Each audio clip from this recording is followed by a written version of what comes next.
세상에는 2시간만 빨랐어도 애기는 살았어요. 너무 그 초반 판단 미스로 시간을 너무 많이 잡아버렸습니다.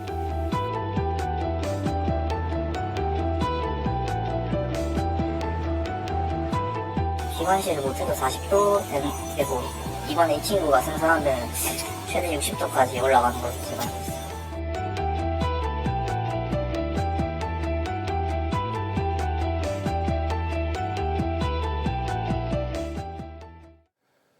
네, 코로나19에 대한 이야기는 잠시 미루어두고요. 20살 청춘의 안타까운 죽음에 관한 이야기로 오늘 기자 콜럼보를 시작하겠습니다. 콜럼보 김민욱 기자 나와 있고요. 김 기자, 어떤 내용인가요? 이 해외로 승선 실습을 떠났다 겨우 나흘 만에 이 싸늘한 죽음이 되어 가족의 품으로 돌아온 이 21살 정승원 군의 이야기, 고인의 마지막 모습에서부터 오늘 이야기를 시작해 보겠습니다. 유난히도 추웠던 지난 19일 부산 영락공원. 제복을 입은 한국해양대 학생들이 화장장으로 옹구를 시작합니다. 영정사진 속 청년은 한국해양대 해양경찰학과 3학년 21살 고 정승원 씨. 고인의 마지막 가는 길에 유족들은 그동안 참았던 눈물을 터뜨립니다. 제대로 서 있기조차 힘든 상황. 정 씨의 아버지 어머니는 떨리는 손을 서로 붙잡은 채 오열합니다.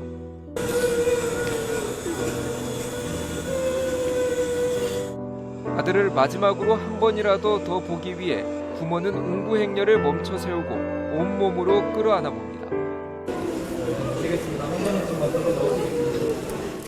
제복을 입고 흐트러지지 않은 모습으로 서 있던 고인의 대학 선후배 동기들도 흐르는 눈물을 감추지 못합니다.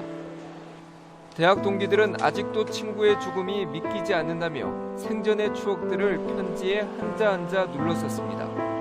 이날 발인은 모교인 한국해양대에서 추모 노제를 거행한 뒤 고인을 영락공원에서 화장하는 것으로 마무리됐습니다. 똑같은 사고가 반복되지 않기를 바랍니다. 다른 친구들이라도 사고 없이 건강하게 생활을 좀 했으면 좋겠어요. 190cm가 넘는 훤칠한 키에 제복을 입은 정 씨는 언제나 어머니의 든든한 아들이었습니다. 해양경찰을 꿈꿔온 정 씨는 운동신경이 좋고 공부도 잘해 동기들에게도 인기가 많았습니다. 자기 할 일도 열심히 하고 공부도 열심히 하고 공부도 잘해가지고 또 애들 많이 가르쳐주고 그랬거든요. 어머니와 주고받은 휴대폰 문자 메시지에서 아들은 3개월 뒤 휴가를 나올 수 있다며 기대감을 드러냈습니다. 어머니는 아들에게 사랑한다며 응원하고 몇 차례 대화를 주고받았지만 모자간의 문자는 거기까지였습니다. 여기 자꾸 신경이 쓰이더라고요. 바로 안 봐서 잘 보거든요. 대답은 안 해도 이걸 잘 보거든요. 참, 바다 사나이를 꿈꾸던 믿음직한 아들이 저렇게 어이없는 모습으로 돌아왔으니 그 참 참담함이야. 말로 어떻게 다 하겠습니까? 도대체 저 식십선에서 무슨 일이 있었던 거예요? 이 유족, 해경이 선사 측의 이 설명을 토대로 도대체 이 사고가 있었던 당시 상황이 어떤 일이 있었는지 재구성해봤습니다. 지난 5일 한국해양대 해양경찰학과 3학년 21살 정승원 씨는 싱가포르에서 중동 카타르로 향하는 17,000톤급 중량물 운반선 선샤인호에 탑승했습니다. 해양대 해사대학 소속 학생은 졸업 전 6개월 동안 실습 승선 경험을 쌓아야 하기 때문입니다. 그런데 정 씨는 출항 나흘 만인 지난 9일 오전 9시 30분 말레이시아 반도 말라카 해협을 지나다 고열, 경련 등 열사병으로 추정되는 증상으로 쓰러졌습니다. 정 씨가 쓰러진 곳은 기관실 내 사무공간이자 휴식공간인 엔진 컨트롤룸입니다. 열사병인가 그거 변명은 모르시더라고요. 대충. 그래갖고 열사병이면 좀 큰일일 텐데 이러면서 뭐 병원을 이송해갖고 뭐 치료를 하겠다. 그걸로 끝이었어요. 걱정하시지 말라고. 정 씨는 선박 내 보일러가 고장났다는 호출을 받고 아침 7시에 투입됐는데 2시간여 만에 쓰러진 겁니다. 환자 상태를 기록한 일지를 보면 정 씨 체온은 낮 12시에 39도, 오후에는 42.3도까지 올라갑니다. 하지만 정 씨는 증상이 생긴 뒤 11시간이 지난 뒤 헬기가 아닌 보트에 탈 수 있었습니다. 이후 인도네시아 병원까지 가는데 4시간이 걸리는 등 첫 증상 이후 병원에 옮겨지기까지 무려 15시간이나 걸렸습니다. 보트를 탄 곳에서 인도네시아 육지까지는 직선거리로 100km 정도로 헬기로 이동했다면 멀지 않은 곳입니다. 유족들은 선사 측의 뒤늦은 대처 때문에 아들을 잃었다고 분통을 터뜨립니다. 제 생각에는 2시간만 빨랐어도 아기는 살았어요. 너무 그 초반 판단 미스로 시간을 너무 많이 잡아버렸습니다. 근데 생각해보면 평소 건강에 이상이 있었다면 승선 자체가 안 됐을 거고요. 키가 190이 넘는 건장한 20대 남자가 무슨 큰 사고를 당한 것도 아닌데 말이죠. 이렇게 목숨을 잃는다는 게 좀처럼 납득이 안 됩니다. 조금 더 유족들의 입장 구체적으로 설명해 주겠어요? 예, 이 유족은 이제 고열이 시작됐을 때 초기에 신속히 조치하지 않았다는 점을 문제로 보고 있습니다. 네. 이 취재진이 입수한 당시 이 환자 기록을 보면요. 이 정 씨가 지난 9일 오전 9시 30분에 쓰러졌는데 이 해열제를 투약한 시기는 이 7시간 뒤인 오후 4시 20분으로 나타납니다. 하지만 환자 상태 이 기록을 보면 이미 낮 12시부터 39도, 이 42도 이상으로 이 체온이 계속 올라가는 것을 볼 수 있습니다. 이게 저 배가 적도의 바다를 다니는 배잖아요. 그렇다면은 이게 열사병 관련한 이런 매뉴얼도 있었을 텐데 없었나요? 예, 이 체온이 사실 40도가 넘어가고 네. 중추신경계에 이상이 이렇게 생기는 경우를 열사병이라고 하는데요. 네. 이 경우에 즉시 이 체온을 식히는 조치를 취하지 않으면 이 생명이 위험할 수 있습니다. 이 열사병은 인체의 모든 장기에 영향을 줄 수 있기 때문에 빨리 의료기관으로 이송을 해야 되는데요. 7시간 동안이나 별다른 조치를 하지 않았다는 게 일반적인 상황은 아닙니다. 항해 중인 선박이었다 하더라도 헬기나 다른 수단을 이용해서 환자를 신속하게 이송했어야 됐다는 거죠. 그러니까요. 그게 상식일 텐데 그러면 저 실습상한테는 그런 조치가 전혀 안 취해진 건가요? 어떤 조치들이 취해졌습니까? 예, 이미 이제 고열로 이제 경련을 네. 일으켰던 상태였고요. 이 쓰러진 뒤에 이제 정 씨는 말도 통하지 않는 이 필리핀 선원 2명과 함께 보트로 이제 육지로 이송이 됐다고 합니다. 선사임 이 페노션 측은 이에 대해 인도네시아 국제해남구조협력센터에 헬기 지원을 요청했지만 출동할 헬기가 없다는 답변을 들었고요.